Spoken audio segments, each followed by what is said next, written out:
अस्सलाम वालेकुम मेरे प्यारे व्यूअर्स यूट्यूब फैमिली। अगर आपको सब्र करने का फ़ायदा पता चल जाए तो कसम से आप कभी किसी से कोई ज़िद ना करो, कोई किसी से गुमान ना रखो, कोई किसी से जलन ना रखो, ना किसी से कोई हसद रखो।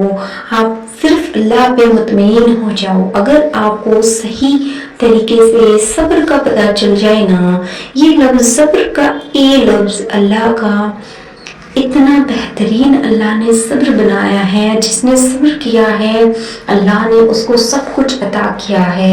जिसने सब्र किया है अल्लाह ने उसको सारी नेमतें अता करी है। जिसने सब्र किया है अल्लाह उसको अपनी रहमतें अता करता है।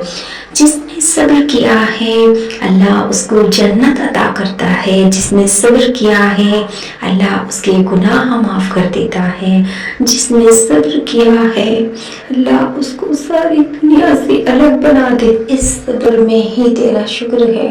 इस सब्र की कड़ी को कभी नहीं हाथ से जाने दूंगी इंशाअल्लाह।